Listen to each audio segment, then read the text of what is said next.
Hello friends, ಇವತ್ತಿನ recipe France ಕರಿ ಹೇಗೆ ಮಾಡಿದೆ ಅಂತ ನೋಡ್ಕೊಳ್ಳುವ. ಒಂದು ಸರಿಯಾಗಿ ಈಸಿಯಾಗಿ ಮಾಡಿದ್ದೀನಿ.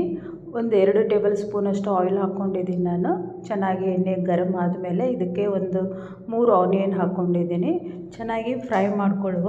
ಇದು ಹೇಗೆಂದರೆ ಒಂದು ಸ್ವಲ್ಪ ಬ್ರೌನ್ ಕಲರ್ ಬರಬೇಕು, ಆ ರೀತಿ ಫ್ರೈ ಮಾಡಿಕೊಂಡು ಕರಿಪತ್ತ ಹಾಕ್ಕೊಂಡಿದ್ದೀನಿ. ಮೇಲ್ಗಡೆ ಸ್ವಲ್ಪ ಕಟ್ ಮಾಡಿಕೊಂಡು ಚೆನ್ನಾಗಿ ಈ ರೀತಿಯಾಗಿ ಫ್ರೈ ಆದಮೇಲೆ ಅಲ್ಲ ಬೆಳ್ಳುಳ್ಳಿ ಪೇಸ್ಟ್ ಹಾಕ್ಕೊಂಡಿದ್ದೀನಿ 1 ಟೇಬಲ್ ಸ್ಪೂನಷ್ಟು. ಹಸಿ ವಾಸನೆ ಹೋದ್ಮೇಲೆ ಟೊಮೆಟೊ ಒಂದು 3 ಹಾಕ್ಕೊಂಡಿದ್ದೀನಿ. ಚೆನ್ನಾಗಿ ಈ ರೀತಿಯಾಗಿ ಫ್ರೈ ಮಾಡ್ತಾ ಬನ್ನಿ. ಚೆನ್ನಾಗಿ ಫ್ರೈ ಆದಮೇಲೆ ಸ್ವಲ್ಪ ಉಪ್ಪು ಹಾಕ್ಕೊಂಡಿದ್ದೀನಿ, ರುಚಿಗೆ ಬೇಕಾದಷ್ಟು. ಅರಿಶಿನ ಸ್ವಲ್ಪ ಹಾಕ್ಕೊಂಡಿದ್ದೀನಿ. ಇದನ್ನು ಸಹ ಚೆನ್ನಾಗಿ ಫ್ರೈ ಮಾಡ್ತಾ ಬನ್ನಿ.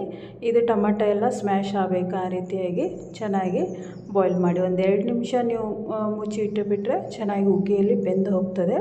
ಬೆಂದ ಮೇಲೆ ಚೆನ್ನಾಗಿ ಸ್ಮ್ಯಾಶ್ ಮಾಡ್ಕೊಳ್ಳಿ.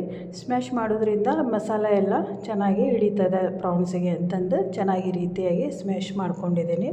ಚೆನ್ನಾಗಿ ಬಾಯ್ಲ್ ಆದಮೇಲೆ ಸ್ವಲ್ಪ ಧನಿಯಾ ಪುಡಿ ಹಾಕ್ಕೊಂಡಿದ್ದೀನಿ, ಸ್ವಲ್ಪ ಗರಂ ಮಸಾಲ ಹಾಕ್ಕೊಂಡಿದ್ದೀನಿ, ಮತ್ತು ನಮಗೆ ಎಷ್ಟು ಖಾರ ಬೇಕಲ್ಲ ಅಷ್ಟು ನಾನು ಮಸಾಲ ಖಾರನ ಹಾಕ್ಕೊಂಡಿದ್ದೀನಿ 1.5 ಟೇಬಲ್ ಸ್ಪೂನಷ್ಟು. ಚೆನ್ನಾಗಿ ಈ ರೀತಿಯಾಗಿ ಎಣ್ಣೆಯಲ್ಲೇ ಅದು ಬಾಯ್ಲ್ ಆಗೋ ಹಾಗೆ ಒಂದು 2 ನಿಮಿಷ ಇಟ್ಬಿಡಿ ಮುಚ್ಚಿ.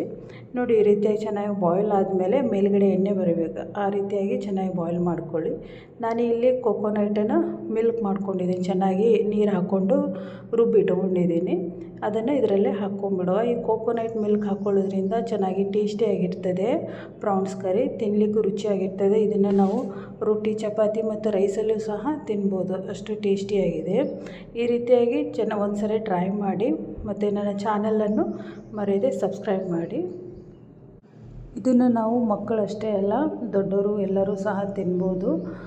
ಚೆನ್ನಾಗಿ ಟೇಸ್ಟಿಯಾಗಿದೆ. ಇದು ಬೇರೆ ರೀತಿಯಲ್ಲಿ ನಾನು ಮಾಡಿದ್ದೀನಿ. ಬೇರೆದು ನಾವು ಬರೀ ಉಪ್ಪು, ಉಳ್ಳಾಗಡ್ಡಿ, ಟೊಮೆಟೊ, ಖಾರ ಹಾಕಿ ಮಾಡ್ತೀವಿ. ಇದು ಒಂದು ರೀತಿ ಚೆನ್ನಾಗಿ ಟೇಸ್ಟ್ ಕೊಡ್ತದೆ ಕೊಬ್ಬರಿ ಇದು ಹಾಕೊಳ್ಳೋದ್ರಿಂದ.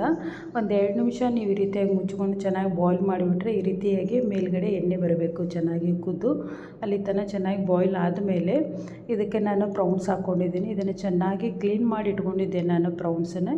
ಹಾಗೆ ಮೇಲ್ಗಡೆ ಸಣ್ಣದಾಗಿ ನಾನು ಕೊತ್ತಂಬರಿಯನ್ನು ಕಟ್ ಮಾಡಿ ಹಾಕ್ಕೊಂಡಿದ್ದೀನಿ. ಈ ರೀತಿಯಾಗಿ ಚೆನ್ನಾಗಿ ಬಾಯ್ಲ್ ಮಾಡ್ತಾ ಬನ್ನಿ. ಇದನ್ನು ನಾನು ಜಾಸ್ತಿ ಬಾಯ್ಲ್ ಮಾಡೋದಿಲ್ಲ ಪ್ರೌನ್ಸನ್ನು, ಒಂದು 2 ನಿಮಿಷ ಅಷ್ಟೇ ನಾನು ಇಟ್ಟಿದ್ದೀನಿ. ನೋಡಿ, ಚೆನ್ನಾಗಿ ಬಾಯ್ಲೂ ಆಗಿದೆ ಪ್ರೌನ್ಸು, ಚೆನ್ನಾಗಿ ಟೇಸ್ಟಿಯಾಗಿರ್ತದೆ. ನೋಡಿ, ಈ ರೀತಿಯಾಗಿ ಎಣ್ಣೆ ಮೇಲೆ ಬರ್ತದೆ ಅಂದರೆ ಕುದ್ದಿದೆ ಅಂತ ಅರ್ಥ. ಚೆನ್ನಾಗಿ ಪ್ರೌನ್ಸನ್ನು ಸಹ ಬೆಂದಿದೆ. ಜಾಸ್ತಿ ಓವರಾಗಿ ಬಾಯ್ಲ್ ಮಾಡಿದ್ರೂ ಟೇಸ್ಟಿಯಾಗಿರೋದಿಲ್ಲ, ಎಲ್ಲ ಸಣ್ಣ ಆಗಿಬಿಡ್ತದೆ ಪ್ರೌನ್ಸ್ ಎಲ್ಲ.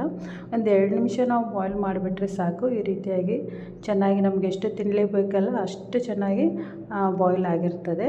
ಇದನ್ನು ನಾವು ರೈಸಲ್ಲಿ ಹಾಕ್ತಾಯಿದ್ದೀನಿ. ಈಗ ಒಂದು 2 ಸ್ಪೂನಷ್ಟು ಹಾಕ್ಕೊಂಡ್ರೆ ಸಾಕು, ಚೆನ್ನಾಗಿ ಇಡೀ ಫುಲ್ ಅನ್ನ ಎಲ್ಲ ತಿನ್ಬೋದು ಪ್ಲೇಟ್ ತುಂಬ, ಅಷ್ಟು ಟೇಸ್ಟಿಯಾಗಿರ್ತದೆ, ರುಚಿಯಾಗಿರ್ತದೆ. ಇದನ್ನು ಒಂದ್ಸರಿ ನೀವು ಮನೆಯಲ್ಲಿ ಈ ರೀತಿಯಾಗಿ ಮಾಡಿ ಟ್ರೈ ಮಾಡಿ. ಹಾಗೆ ನನ್ನ ಚಾನಲನ್ನು ಲೈಕ್ ಮಾಡಿ, ಶೇರ್ ಮಾಡಿ, ಸಬ್ಸ್ಕ್ರೈಬ್ ಮಾಡಿ.